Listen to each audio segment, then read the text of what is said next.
Con este vídeo vamos a intentar explicar los milagros de Jesús, ¿vale? En el anterior hablamos de Jesús y las parábolas, pues en este de Jesús y los milagros.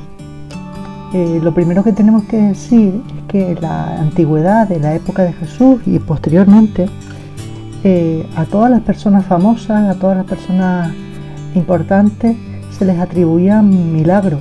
El tema de curar enfermos o de hacer cosas que salían de lo normal, pues se le atribuía a todas las personas importantes. ¿Qué sucede con Jesús? Pues que a Jesús se les atribuyen muchísimos más milagros que a otras personas.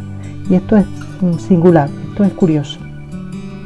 En todos los evangelios tenemos muchos milagros de Jesús, algunos repetidos y otros no. Es sobre todo en el evangelio de Lucas en el que encontramos algunos más. Bueno, los milagros, ¿qué son? ¿Son un acto que hace Jesús para expresar su poder? Pues no. Los milagros son signos, son señales que expresan la presencia del reino de Dios ya aquí, ahora. La voluntad de Dios aquí y ahora, ¿no? Fíjense que con las parábolas Jesús nos contaba historias en las que veíamos que el reino de Dios ya estaba aquí presente, pues con los milagros se da un pasito más. No solo te cuento que el reino de Dios ya está presente, sino que te lo hago que lo veas, ¿no? Fíjense que cuando utilizamos la palabra milagro, al lado siempre ponemos la palabra signo, y ahora veremos por qué. Lo importante es que Jesús siempre actúa ante un momento de necesidad, ¿vale? Ahí vemos, por ejemplo, la curación de un ciego, un fotograma de una película. Bueno, pues siempre aparece en un elemento de necesidad del otro, ¿vale? Bueno, entonces los milagros, los signos, tienen una singularidad, y es que no siempre son creídos. En los evangelios vemos como hay personas que están allí delante de ese ciego o de esa persona enferma o lo que sea, y no se lo creen. Este seguro que no es ciego, dice algunos, ¿no? Con lo cual, en el milagro, en el signo, siempre se parte de la fe del enfermo. Jesús muchas veces acaba diciendo: tu fe te ha curado, vete, tu fe te ha curado. Depende de la fe del que lo recibe, pero también depende de la fe del que está allí presente, del espectador. Vamos a dividir los milagros en 4 grupos. El primer grupo, el más curioso, por lo menos por el nombre, es el de la expulsión de los demonios. Bueno, hay varios relatos de todos los evangelios, Mateo, Marcos, Lucas, Juan, en el que se nos narra que Jesús expulsa a los demonios. Por ejemplo, en Mateo 9, ahí les pongo, que era un endemoniado mudo, un señor mudo, y pues Jesús al final hace que hable, y ahí pone en el mismo texto, no todos le creyeron. Y luego en muchísimos momentos, en Marcos, en Mateo, en Lucas, aparece que curó a muchos endemoniados. ¿Qué entendemos por endemoniados? Pues muchos eran epilépticos, otros eran personas que tenían alguna dificultad en el habla, pues no sabemos exactamente lo que entiende el evangelio o los evangelios por endemoniado. Lo importante es que era una persona que sufría, y ante eso pues Jesús les da una nueva vida. El segundo grupo es el que nosotros llamamos milagros naturales, milagros que tienen que ver con la naturaleza. Fíjense que ahí relata el pasaje de la multiplicación de los panes y los peces.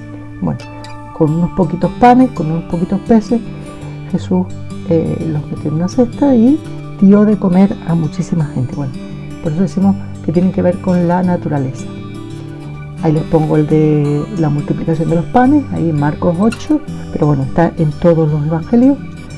Sobraron un montón de canastas de pan y un montón de cestas de pescado, de trozos de pescado. Y luego otro texto en el que pues Jesús iba en la barquita con sus discípulos y de repente hubo una tempestad, mucho viento, muchas olas muy altas, y Jesús les dice al viento que se calle y a las olas que se calmen, y les crea bastante incertidumbre y bastante miedo a los apóstoles, ¿no? ¿Quién es este que hasta el viento le obedece, ¿no? Es la frase que aparece en ese texto. Bueno, luego está la resurrección de muertos o de moribundos. Hay varios, no hay muchos, hay poquitos textos. Yo les pongo ahí los dos de los más famosos. Una niña muerta, bueno, al final dice, no nos queda claro si la niña estaba muerta o no, pero desde luego estaba moribunda. Y dice que Jesús le cogió de la mano y la levantó, está en Lucas. Y luego la resurrección de Lázaro. En esa imagen vemos a Marta y María, que son las hermanas de Lázaro, eran tres muy amigos de Jesús. Entonces Jesús llega con Lázaro ya metido en la tumba, en la cueva, enterraban en cuevas, Jesús también enterraron en una cueva. Y entonces Jesús llega y le dice, Lázaro, sal. Y entonces Lázaro sale de la tumba, ¿no? Bueno, también es curioso este tipo de relatos. Les digo, son muy poquitos los que hay en los evangelios. Y excepto el de Lázaro, que ya estaba ya metido en esa cueva, los otros poquitos que hay son de personas moribundas, que bueno, no nos queda claro si estaban muertas o no. Y luego los últimos, los de curación de enfermos, que son los que más hay. Son muchísimos, ¿no? Pues a ciegos, a mudos, hemos visto antes, a personas que tienen enfermedades en la piel. Ponemos lepra ahí, lepra puede ser pues, un montón de cosas, ¿no? Todo que sea enfermedades en la piel, pues bueno, son los que tienen que ver con la curación de enfermos. O sea que todos los milagros los hemos dividido en esos 4 grupos, ¿no? Expulsión de demonios, los milagros que tienen que ver con la naturaleza, los milagros que tienen que ver con la curación de enfermos y los milagros que la resurrección de muertos, ¿no? ¿Qué conclusiones sacamos de todo esto? Bueno, pues ahí están las 4 conclusiones. Que siempre se pide la fe del que lo recibe.